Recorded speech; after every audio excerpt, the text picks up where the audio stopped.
was driving near Brooker Creek Preserve in Pinellas County one weekend with my girlfriend.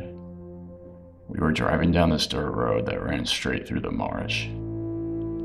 It was just after midnight, and we were looking to somehow get onto the boardwalks that ran through the swamp to do some night hiking without getting caught.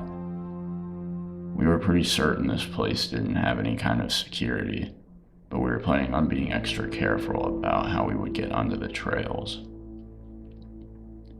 The dirt road became a trail and was eventually swallowed up entirely by the marsh. Once the path became impassable by the car, we got out and hiked for quite some time. We did eventually make it to the boardwalks and got to see some deer and turkey.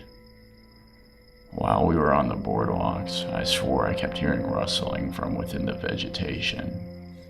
I told my girlfriend, but she told me I was just paranoid. There was a breeze out there after all. The more we walked and the more turns we took, the more concerned I was about us getting lost. I've always prided myself in my sense of direction, but when it got to the point I was seriously beginning to doubt we'd be able to get back to the car without difficulty, I told my girlfriend we should head back. Right as we stopped to turn, we both heard the splashing of water nearby. It undoubtedly sounded in my mind like someone wading through the probably knee-high water. We started walking faster down the wooden pathway, but the splashing didn't stop. We didn't have flashlights, only the moon to light the way. As we kept walking and hearing this splashing, I couldn't help but imagine someone had to be hiding in the tall grass, watching and following us. By the time we made it back to the car, we were both pretty freaked out and ready to dip. It was a challenge getting the car turned around, and I kept nervously looking out to the marsh as I reversed and pulled forward over and over. But eventually I managed, and we were off. It was slow going as it was a crappy road.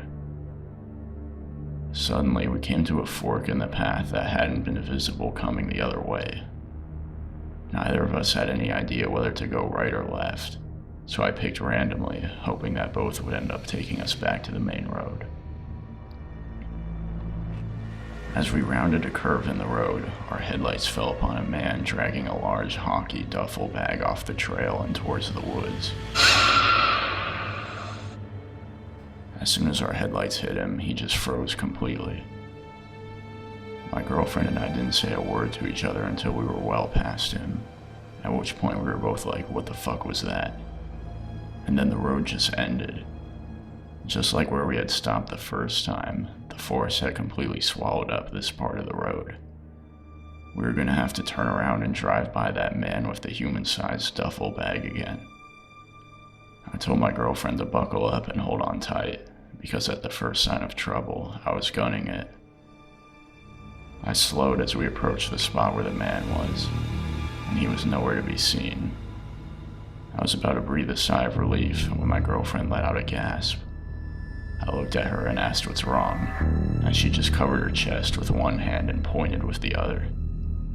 I looked towards where she was pointing, and slowly I realized there were people everywhere, all figures wearing hoods and jackets just standing in the foliage, facing our vehicle.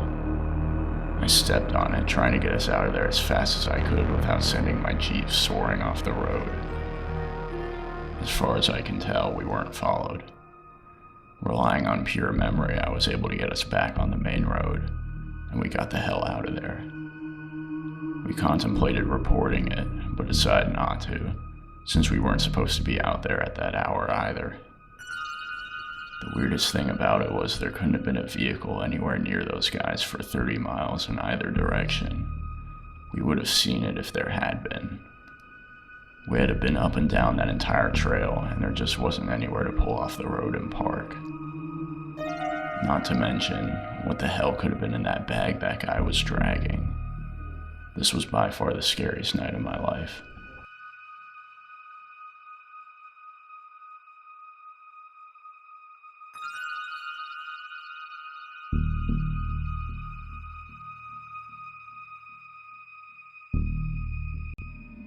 I've worked at a gas station in my town for quite a while now.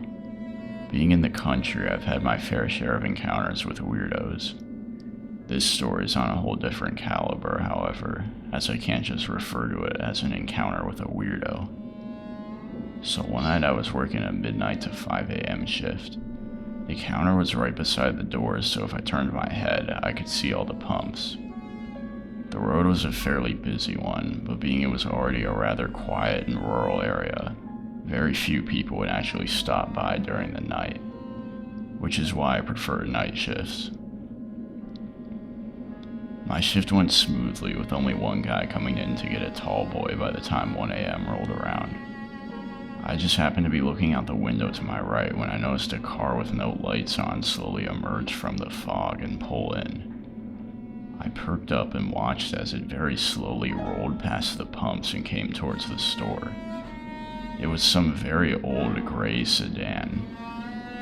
As it approached the store, I could hear music blasting from the car. I could make it out to be what sounded like some old-timey, maybe 30s or 40s orchestra-type music. The car turned and rolled right past the windows of the convenience store. I stared back at it as it did. The windows were tinted and it was dark, so I couldn't see who was in there. I watched as they rolled all the way to the end of the lot and then turned past the pumps once more and got back onto the road and drove off, the creepy old-timey music fading as they left. I honestly didn't know what to make of that. Being that I was alone, I found it more cause for alarm than I would have if someone else was working that shift. But eventually, I was able to forget about it. Like 20 minutes later, I was staring down at my phone when I heard that familiar, creepy-ass music from outside. I snapped my head up to the window to see that gray sedan slowly passing by the front of the store. This time the front windows were down, and there were two guys sitting in there wearing those medieval plague doctor masks and looking right at me. I just stood there staring back at them as they repeated their routine of passing by the store, then turning and getting back onto the road. They both shifted their heads to stare at me ever so slightly the entire time they passed. As soon as they were out of sight, I texted my manager and asked what I should do. Then I texted a bunch of my friends just to see if they were awake. I knew those guys were probably just trying to scare me, but nonetheless, mission accomplished because it was working. My boss responded pretty quickly saying I should just tell them off if they come back again. And that was that. Not long after that, I was lying with my head down on the counter, and I must have fallen asleep because the next thing I remember was waking up to hearing that same 1940s orchestral music blasting from outside.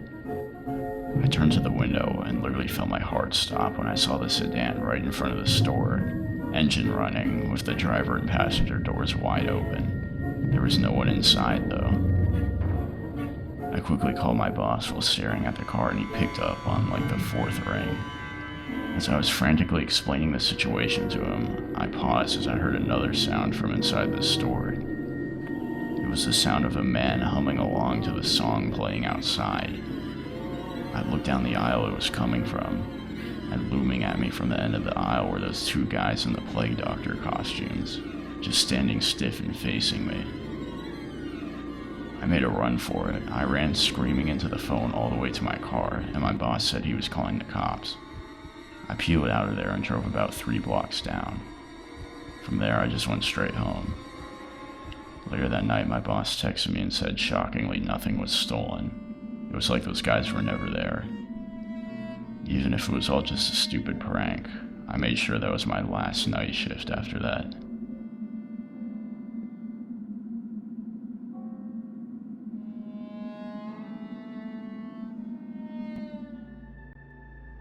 I grew up in northern Ontario in a town where the population was mostly middle-aged to elderly couples.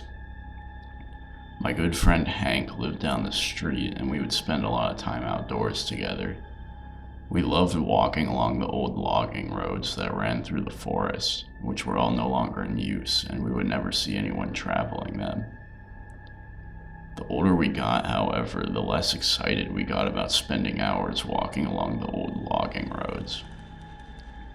By the time we were seniors in high school, we hadn't been to them in over a year. There was one night, however, the night the events of this story take place. It was late one Friday night and Hank was over at my house. We were just hanging out and watching some TV. It had been an extremely uneventful evening and Hank was all out of sorts because of his recent breakup. I was growing more agitated as I tried to engage him in whatever show we were watching or conversation, but he was just acting all distant. So eventually I just stood up and declared we were going for a drive. He wasn't enthusiastic about my spontaneous excursion idea, but he didn't object either. So we hopped in my old Tacoma and I started driving away from town square. It was almost midnight and the roads were dead. We were just cruising with the windows down, listening to some mellow music on low volume and enjoying the night air. It wasn't until the houses started becoming more sparse as I was heading out towards the old logging roads that Hank asked where we were going, and I told him. He grunted in reply, but I knew this was going to help clear his head regardless. I turned off the main road onto the old covered bridge and finally out to the old dirt roads. I was driving down the middle of the road because we'd never seen anyone out here before, let alone at midnight. Not even ATVers, not even Ministry of National Resource guys, no one. So you can understand why we both immediately got a little shaken as we rounded a bend to see truck lights off down an old ATV trail. Neither of us said a word as we approached the ATV trail. I dimmed my headlights and slowed to a crawl as we were parallel to the mouth of the trail. We both stared out the window at the truck. It looked to me like they were stuck because the truck was running and the lights were on. Hank turned to face me and said, "You think they're bogged down or something?" I shrugged and said probably. We both agreed that since we were already stopped by them, we should get out and see if they needed any help. I put my Tacoma in park, but left the engine running. Let me reiterate how absolutely just downright strange it was for us to see another vehicle on this road at this time of night. So the whole thing was just quite frankly giving me the creeps a little. So I decided at the first sign of trouble, I wasn't going to be fiddling with my keys for a minute in my truck. We approached the truck in the trail. It was an old, probably like 90s Chevy CK that looked like it had seen better days. The first thing I picked up on was this awful smell permeating the air. It was so bad, I swear to God, Hank and I both gagged when we first smelt it. As we got closer, we found there was nobody in the truck. The back gate was down and there were a ton of shovels resting in the bed, and some dark pile near the back. That was where the stench seemed to be coming from. I really was starting to not like this at all. I looked over at Hank, ready to get us out of there, and saw he was staring off into the woods. I followed his gaze, and there were multiple lights of headlamps out there in the woods. To my utter shock, Hank called out to them. "Hey, we're just checking in on you. Everything alright?" Almost instantly, the lights went out. I actually felt shivers down my spine as everything went silent. There was no response. "Dude, what the fuck?" I whispered. I think we both had the same thought process at that point. The shovels and dark objects in the truck bed, the horrible smell, the fact we'd never seen anyone else out here. And then that's when something else hit me that was just a nail on the coffin. The truck didn't even have any goddamn license plates on it. I had a shotgun in my truck that I kept there at all times, and at this point we were both probably a 25-meter dash from it. I made split-second eye contact with Hank before we both just booked it towards my truck. I shouted at him to grab the gun from the back as we jumped in. I threw it in drive before Hank was even inside fully. I couldn't floor it, otherwise that'd be a guaranteed accident, so I just started driving as fast as I thought I possibly could, probably like 40 miles per hour. I felt my heart sink as I heard the CK fly out the mouth of the trail and start ripping it towards me. Hank was screaming for me to drive faster as he was loading the gun, and as I watched the blinding headlights flooding my rearview mirror, I genuinely felt as though I was on the brink of death. With no other option, I began to accelerate faster. My truck was bouncing and shaking uncontrollably as we were taking corners at damn near 60 miles per hour, and they were still on my ass. I don't know what to call what happened next. Call it some stroke of luck, or call it a miracle by God. But for whatever reason, as I was gunning it down this old crappy road, I saw our chaser's headlights move out of sight from my rearview mirror. I even turned around in my seat to get a better look. They were turning off the road and down some other path for whatever reason. And in the blink of an eye, we rounded another bend and they were completely out of sight. I found my way straight back onto the main road and instantly we headed to the police department and told them everything. They sent a couple cars out to the location I had described. With not much else to do after giving our stories, I dropped Hank off and went home. Needless to say, I didn't get any sleep that night. I found out the next day that they had actually caught the guys. For some reason, those idiots didn't even flee the scene after chasing us off. Apparently, there was some biker group that had been on the run from police a few counties over after some big drug bust. They were trying to dump chemical canisters used for their drug operations, and in the process, they got into some kind of conflict with each other that ended up with 2 of them being shot dead. So along with dumping their drug barrels, they were also planning on burying their 2 friends' bodies out there. All I can say in retrospect was I'm glad I left my Tacoma's engine running, and that they decided to give up the chase. I think I can say confidently this whole incident got Hank's mind off his breakup for a while.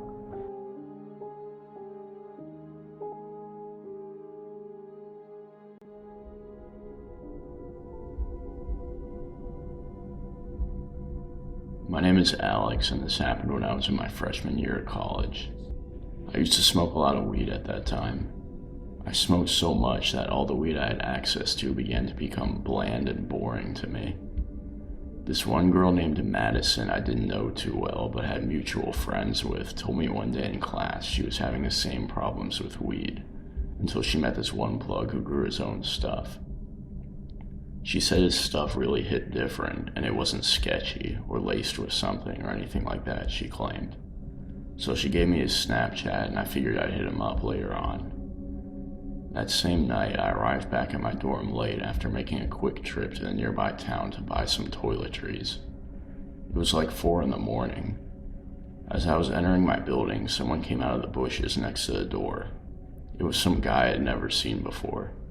He was wearing gray sweats, a black shirt, shades, and a black Dodgers cap. Right away, I knew this guy looked like trouble. He looked way too old to be a student, and there was no reason for him to be wearing shades at 4 o'clock in the morning. He approached me saying, "You Alex?" I just said, "Nah, man," swiftly entering my building and closing the door behind me. Thank God it auto-locks. I took one last look as I got to the stairwell, but I didn't see anyone out there. When I got to my dorm, I noticed my roommate was out. I laid down on my bed and called Madison. She didn't pick up at first, but she picked up on the second time I called with a groggy voice. I asked her if she had told her plug about me, and she said no. Why? I told her about the guy I had seen outside my building.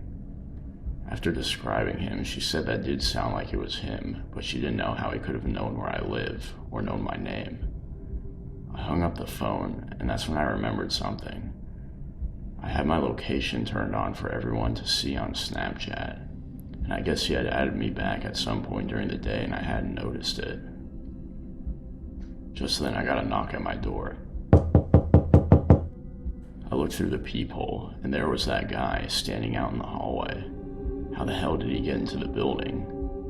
I sat back down on my bed and was about to call Madison when I saw the guy had sent me a snap.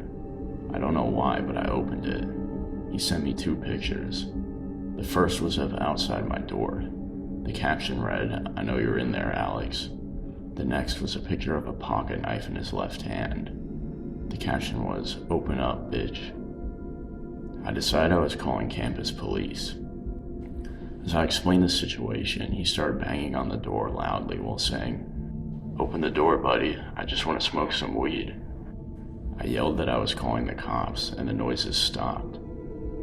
As I was on the line with security, I took another look through the peephole. I could see he was now crouched down by the side of my door like he was trying to hide.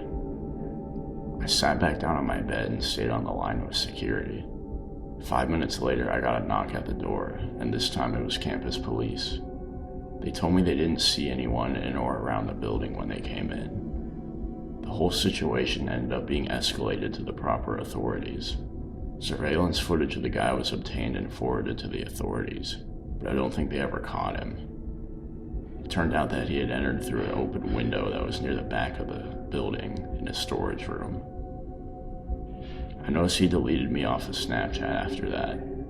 Madison also claimed that she had lost contact with him. I didn't trust Madison after this, though. Call me paranoid, but I couldn't help but wonder if she has something to do with this whole thing. Like she set me up or something. I stopped talking to her after this, but it didn't matter much, however, because we weren't even really friends in the first place.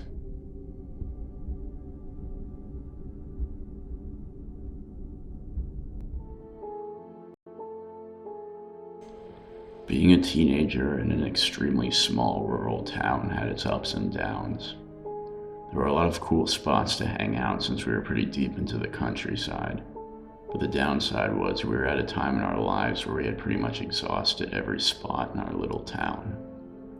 Now this stopped becoming an issue once we all had our licenses, but before that we were low on solid hangout spots. As a result, we would often ride our bikes as far as we could out into the surrounding areas to find new places to chill. This one night I was with my two friends Dorian and AJ. We had just grabbed a bite to eat at some burger joint we frequented and then rode our bikes around the east side of our town until it had gotten dark. Then we just posted up near some creek we also used to frequent. Dorian came up with the idea to walk alongside the creek since it had risen significantly due to recent rainfall. With a lack of anything more exciting to do before we'd have to head home for the night, we leaned our bikes against the fence and began walking along the creek, just shooting the shit about anything and everything. We were pleasantly surprised to see the creek led to a huge tunnel that was on the side of an embankment. None of us had any idea this thing existed, and as a result we were eager to check it out as a new possible chill spot for our friend group. So we headed in. The ceiling of the tunnel was just high enough so that we didn't have to bend over, but we weren't able to walk upright. I'd have to walk with my head ducked down.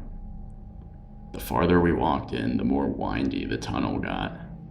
There was also a pungent odor in the air. I couldn't exactly place what the smell was, but it wasn't a pleasant smell at all. The foul smell and the strain on my neck was becoming a bit much after 5 or so minutes of exploring.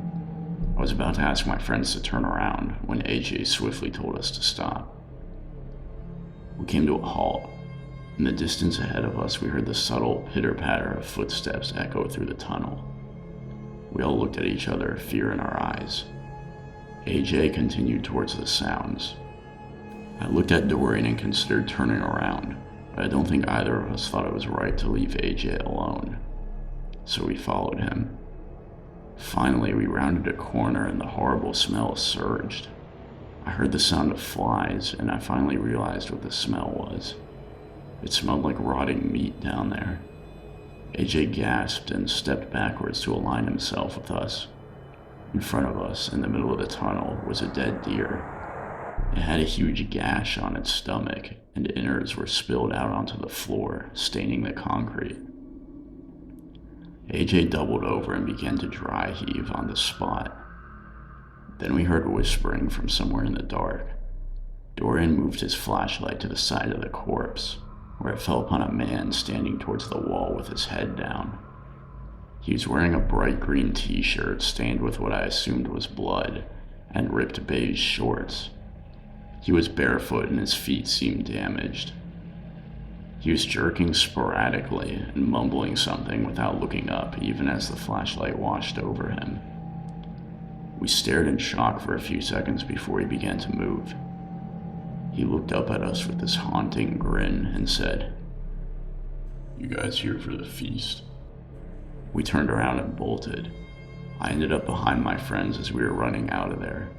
Being at the back was terrifying as I kept imagining someone grabbing me from behind. but I didn't turn around once as we ran back the way we came in. A couple months after we visited that spot, we found out some maintenance guys doing a routine check on the tunnel had found the guy and had him removed by the cops. He was a homeless man living off the wildlife around the tunnel. When the cops brought him in, he had a series of diseases from eating raw meat for so long. This had only exacerbated his poor mental condition.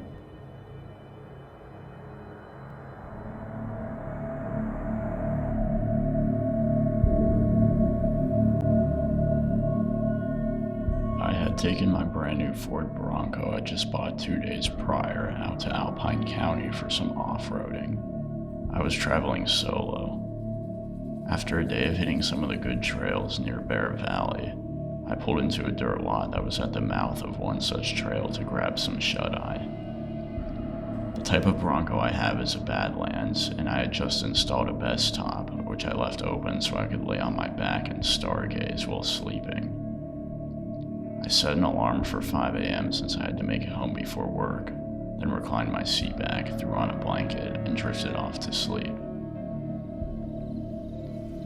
I found myself awake at some random time of night. I checked my phone and saw it was 2:30 in the morning. I didn't know what had woken me up, so I turned on my side to try to get back to sleep. And that's when I started hearing something disturbing. There was a voice echoing from somewhere in the forest. I say it sounded disturbing because it didn't sound like someone talking or calling out. I strained my ears to listen.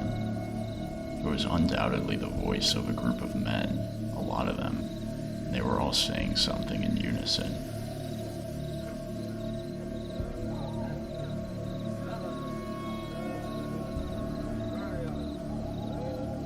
A cold sweat started to form on my body. Let me reiterate how deep into the wilderness I was. There was no hiking trails or lodges anywhere near me.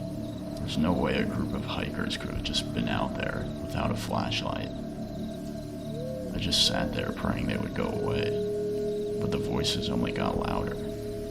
I could now distinctly make it out to be a group of 5 or more, hell 10 or more men, repeating something over and over.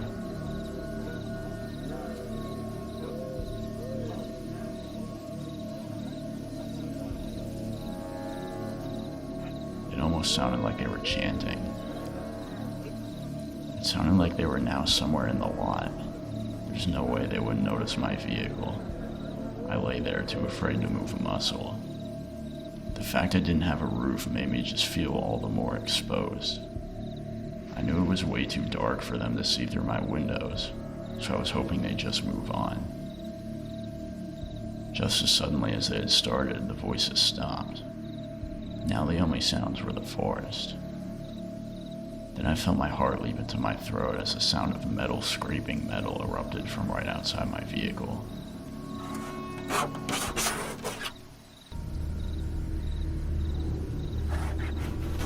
The awful sound seemed like it was going around the perimeter of my Bronco. I knew I'd have to make a move for the driver's seat. It didn't help that I was laying opposite to the driver's seat either. All while this sound went on, I was mustering up the courage to turn on the flashlight next to me. I figured if they realized someone was inside, they might get scared off. So I devised a plan to aim the flashlight out the roof, turn it on, and then jump to the driver's seat. I placed my finger over the button and counted down from 10. As I reached 1, I clicked it on. And to my heart, I was staring back at the face of a man in a white hood peeking over the side of my roof. I screamed so loud you could probably hear it for miles and scrambled to the driver's seat. I hit the engine button, and as the headlights flicked on, I was met with another disturbing sight. There were a dozen or so men in white robes and hoods just standing all around the lot, looking at me. I threw it in drive and floored it, nearly ramming into one of them as I tore out of that lot as fast as I could. I could only go so fast down the dirt roads, but thankfully I don't think anyone was chasing after me. Eventually I made it back to a paved road. I drove for a few miles and then had to pull into a lot to clear my head for a second. While I was doing this, I got out of my car and took a look around. There were long scratch marks all around the perimeter of my vehicle. It was completely ruined. It looked like the marks were made by some kind of blunt object, like a knife or something, and someone had been dragging it around the sides of my Bronco. I managed to find a proper motel to spend the night at, but I'd be lying if I said I got any sleep that night. I did end up reporting it to Forest Service, but I think they pretty much just brushed it off.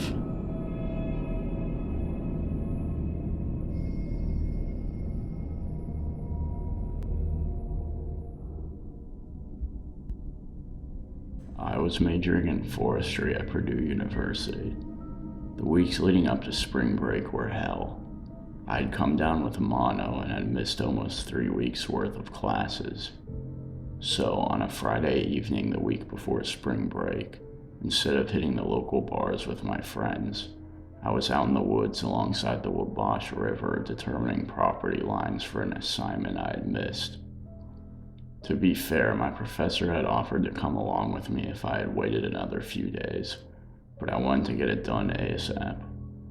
This was just one of my many assignments I still had to make up. So it was about a 15-minute walk from campus to the woods, and following the map, I hiked a mile in to get to the first boundary point. Using other documents my professor had provided, my assignment was to basically determine the length and direction of at least 4 of the property lines. It was 6 p.m. and already 50 degrees out, but the job shouldn't take me more than an hour. Well, things took a turn for the worst when I lost one of the lines I had been tracking. I thought for sure I was right on top of it, judging by the map, but I had gone almost half a mile and hadn't seen any markers. I realized I'd somehow gotten horribly disoriented when I started walking back in the direction I thought I had come from, but wasn't seeing anything familiar. At this point, I had absolutely no idea where I was on the map, and the sun was setting fast. Being lost in the forest is bad enough, but being lost in the dark is a whole different story. I unsuccessfully tried to reorient myself using the map, and then I figured I'd just continue to head west since I knew I'd hit a road eventually. I'd been able to remain relatively calm, but it didn't take long for the sky to fade into black, and I had to navigate using my phone as a flashlight. I decided to stop to rest on a log and eat some of my trail mix. And that's when I heard something over the crickets and the other night creatures making their sounds. It was footsteps. Undeniably bipedal footsteps too, crunching the leaves in the very near distance. I wasn't sure what to do. I kind of just froze up and listened. For some reason, I also turned off my flashlight. I just suddenly didn't feel comfortable having my presence exposed like that. The footsteps seemed to be walking towards a large cluster of vegetation to my right, and then they stopped inches from it. I sat there listening. For probably 20 seconds, I heard no new sounds. I figured it was time to go. As quietly as possible, I packed my trail mix into my knapsack and slung it over my shoulders. Then I grabbed my phone and turned on the flashlight. As the light washed over my immediate surroundings, I picked up on some slight movement in the corner of my eye from the bushes I had been sitting next to. I turned to the bush and saw him, a person, but just their face peeking through the leaves. I couldn't even tell if it was a man or a woman because their face was so messed up. They didn't even look human. They looked like they had suffered from some serious kind of burns and had odd scars running from their forehead to their chin. I let out some kind of panicked yell and made a run for it. I could hear footsteps chasing after me until I began to approach lights in the distance. It was a road. The chasing footsteps stopped once I came within 20 feet of the road. Once I was on the road, I was able to hitch a ride back to campus. From there, I went straight to my apartment and emailed my professor to explain what happened. A few of my roommates were home when I got there, and I also told them everything that had just gone down. One of the guys who grew up in this area told me something that made my blood run cold. He told me I was really lucky I got away from that guy, because apparently there had been a meth lab explosion out in those woods about a month prior. As a result, they resorted to making their product in the woods and are very defensive, even homicidal about their stash.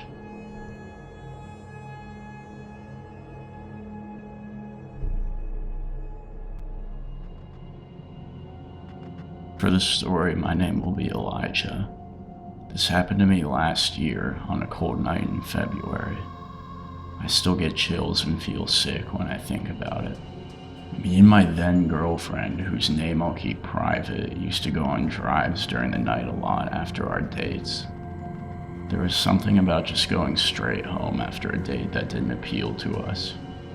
As a result, I would often take us on long drives all over, whether it be through the bustling downtown or the roads up in the hills off the beaten track. On one such night, we were driving around the hills. We hadn't seen a single car out there. From the second I had picked her up to go out that night, we had been extra flirtatious. It was probably because of our conflicting schedules over the past week and a half that had prevented us from seeing each other. Whatever the case, I ended up pulling into this secluded little parking lot I knew of, encased by a forested area, so we could get some privacy. I'm sure anyone can imagine why.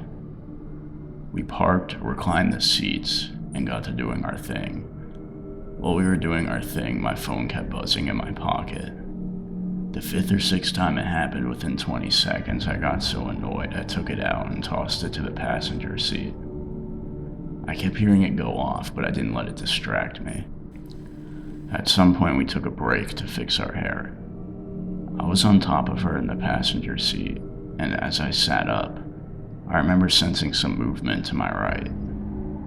I turned my head to the driver's side window, and I kid you not, there was a man there. He had his face pressed up against the glass, and one hand cupped around his eyes like he was trying to see in. I got a good look at this guy from where I was, even though I didn't see him for that long. He looked utterly insane. The tip of his tongue was hanging out the side of his mouth, and he had bloodshot eyes that looked like he hadn't slept in days. Most disturbing of all, he was holding a phone up to the glass, like he was recording us. I shouted, "What the hell are you doing?" as my girlfriend screamed. He turned around and started running. I flew into a blind rage. Fueled by pure adrenaline, I dove out of the passenger side door and started chasing him. He had a good 10 seconds on me, but I was able to follow the outline of his figure even in the dark. I chased him all the way across the parking lot before I lost sight of him as he entered the woods. I slowed down to catch my breath as I entered the woods. I was sure I'd lost him at that point. I almost considered turning around when I started hearing a noise from the bushes nearby.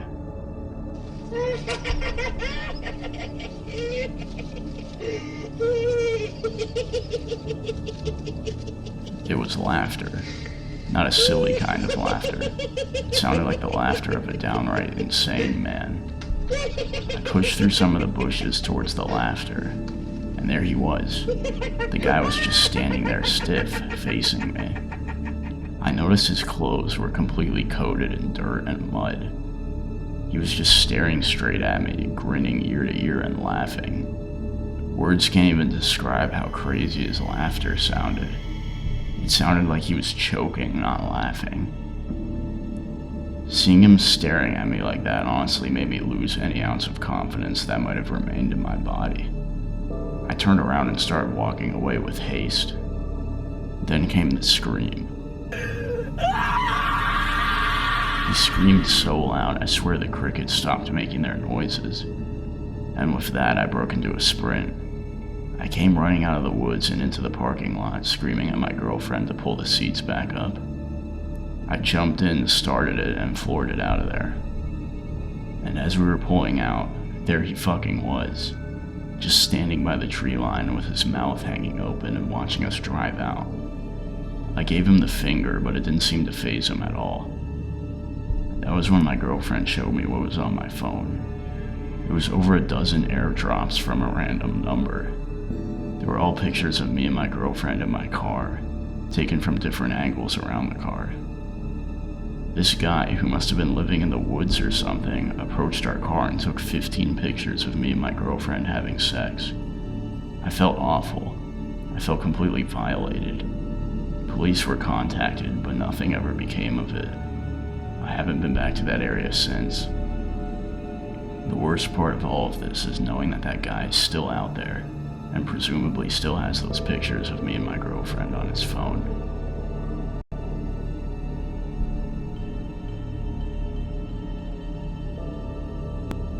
After my basic technical Air Force training, I found myself working transport at Westover Air Reserve Base in Chicopee.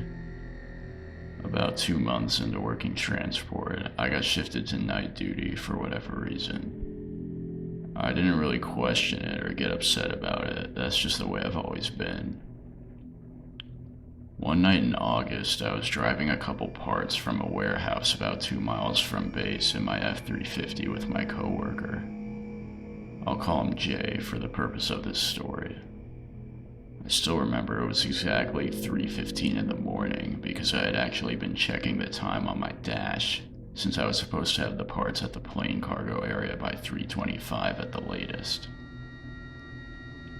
The entire time I was driving, Jay was sucking on his stupid dab pen. He always did that when we worked nights together, claiming it was his night shift fuel.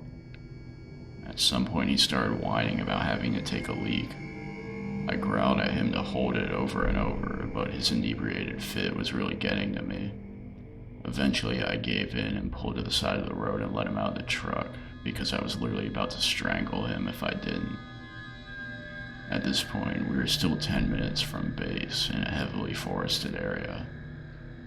Jay left the door open as he stumbled towards the tree line, and I just checked messages on my phone while waiting for him. 3 minutes came and went, and there was no sign of Jay. I shouted angrily for him to hurry up. He finally got back in the car and shut the door, and I began driving again, still glancing down at my phone as I was sending a text while I pulled back onto the road. Out of habit, as I put my phone down, I looked over at Jay and slammed on the brakes. The person sitting next to me wasn't Jay, rather some guy I'd never seen before in my life. This guy was just staring at me with an emotionless face. I didn't have any weapons on me. The only thing I could think to do was scream at the top of my lungs and dive out the driver's side door and make a run for it. I ran about 20 feet down the road but didn't hear anyone chasing me. I stopped and turned around to see the passenger side door open and the man just standing next to it, staring at me with a blank expression. Then, without moving his head to look away from me, he held eye contact as he just slowly walked into the woods and disappeared from sight. I just sat there panting in disbelief, too afraid to move. I heard Jay yelling my name and saw him come into view from around the back of my truck. I quickly walked over to him, cautiously glancing at the dark woods around me but not seeing anything. When I got up to him, I ushered him into my truck and then tore out of there as fast as I could. Jay was still decently intoxicated, but sober enough to be just as shocked as I was after I explained what happened, and he called our supervisor to explain the situation. When we got to base, I recounted the entire thing to our supervisor and our other co-workers. My supervisor decided he'd call the local police, and when they arrived, I recounted what I had witnessed for the 3rd time that night. I described the guy as best as I could, saying he was black, looked mid-20s, wearing a red flannel coat, and a hat and jeans. I don't know what the hell that guy's intentions were, or what the hell he thought he could get away with entering my truck like that. The fact that this guy, who didn't look like your average tweaker from that area, came out of the middle of nowhere and entered a stranger's truck, and then just calmly got out and walked back into the woods thoroughly freaks the hell out of me. I don't think I'll ever forget the cold, emotionless stare he gave me.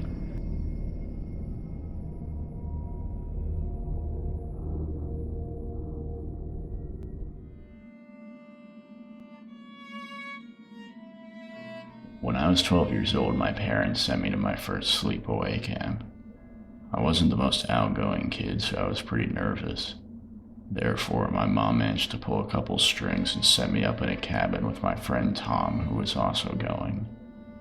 There were about 30 other kids at the camp, all between probably 10 and 14 years old, with 7 camp workers who were all in their 20s. We were staying in groups of 4 in a relatively big house. By the second day, most of my nerves were calmed when me and Tom realized the other kids in our cabin were actually pretty cool. If I remember correctly, their names were Darren and Christian. Christian was the only one in our group who wasn't 12.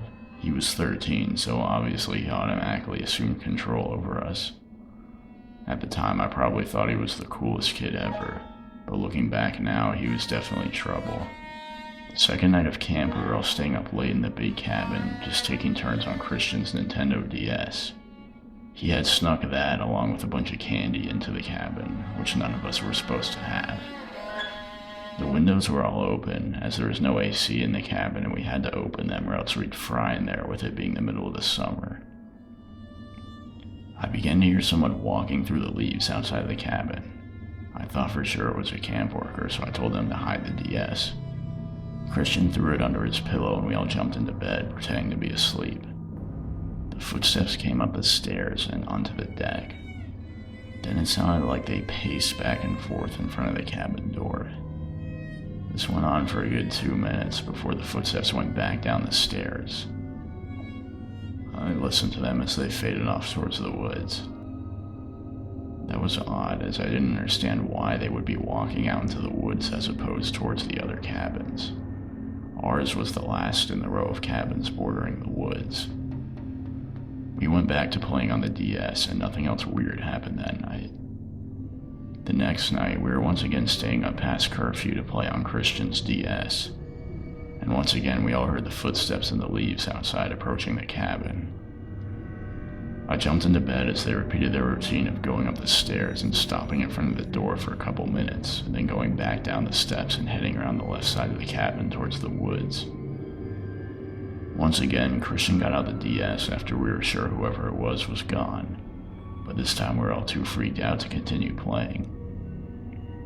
We whispered, trying to decide if it was a worker or not, and if they knew that we were still awake.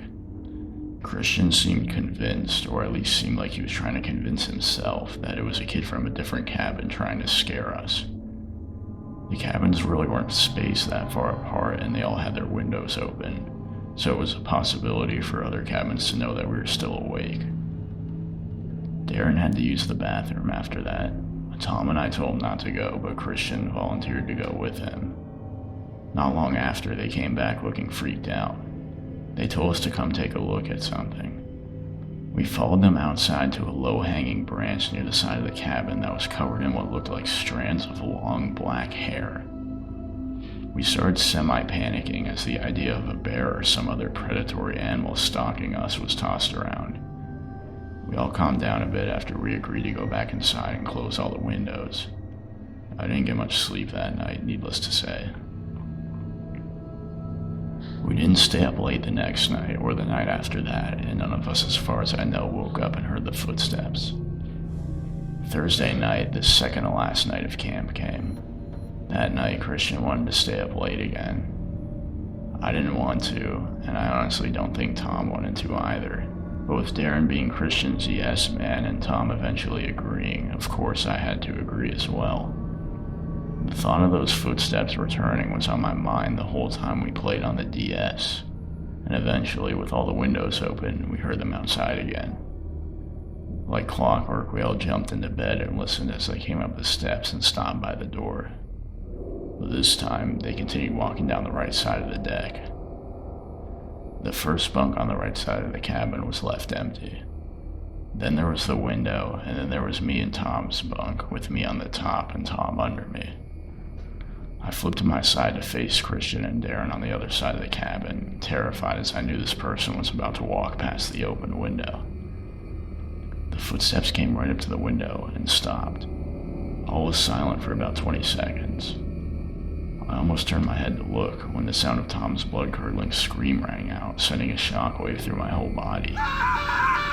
Instantly, I saw him running for the door and screaming, so I jumped down and ran after him. I heard Christian and Darren behind me. Without looking back, we all ran towards the camp offices. By the time we got there, a bunch of workers were already coming outside. Tom was crying and saying something was looking in our cabin window. A couple of workers went down to the cabin to look for whoever it was, and then a couple of them stayed with us. A bunch of the kids from the other cabins were also waking up and coming outside, but they were all told to go back to sleep by their respective counselors. I will never forget what Tom said in front of us and those adults. He said he saw someone peeking in the top right corner of the window, and they quickly shifted from his view. He said all he saw was an eye, ghostly pale skin, and long black hair hanging over the window. What disturbs me the most is the fact that if this person or thing was looking in at him from the top right corner of the window, it had to be either freakishly tall, standing on something, or floating. Even at that age, I could tell the camp personnel wasn't really sure what to do about this. The next morning, they had Tom's parents come and pick him up early. I'm still friends with Tom today, and what he saw really hit him hard. He had trouble sleeping for months after that and had to be prescribed sleeping medicine, and was suffering from horrible nightmares from what I could gather. He's fine now. I never saw those kids, Darren and Christian, again, but I'm sure they haven't forgotten this either.